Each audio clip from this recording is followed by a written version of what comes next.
ഇറാനുമായുള്ള യുദ്ധത്തിൽ പരാജയം മാത്രമല്ല, ട്രംപ് ഏറ്റുവാങ്ങുന്നത് പരിഹാസങ്ങൾ കൂടിയാണ്.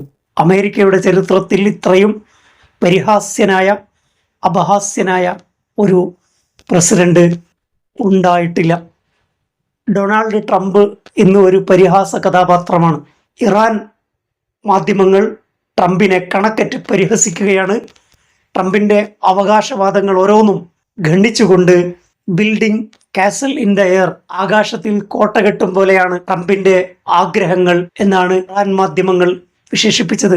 പരിഹാസ രീതിയിലാണ് ട്രംപിന്റെ പ്രസ്താവനകളോട് ഇറാൻ ഇപ്പോൾ പ്രതികരിച്ചു കൊണ്ടിരിക്കുന്നത്. സമ്പുഷ്ടീകരിച്ച യുറേനിയം US വിട്ടു നൽകാമെന്ന് ഇറാൻ സമ്മതിച്ചു. അതോടൊപ്പം അവർക്ക് കരാറിലെത്തണം എന്ന നിർബന്ധമുണ്ട്.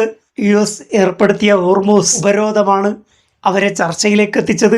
അവർ എല്ലാ വിട്ടുവീഴ്ചക്കും തയ്യാറാണ് തുടങ്ങിയ വില കുറഞ്ഞ പ്രസ്താവനകൾ ട്രംപ് ഇടയ്ക്കിടെ ഇറക്കിയപ്പോൾ ഇറാൻ മാധ്യമങ്ങൾ ട്രംപിന് മറുപടി നൽകിയിരിക്കുന്നത് പ്രസ്താവനകൾ ബാലിശവും ഫലിതം നിറഞ്ഞതും കേവലം ഫണ്ണുമാണെന്ന് ഇറാൻ മീഡിയകൾ പറയുന്നു.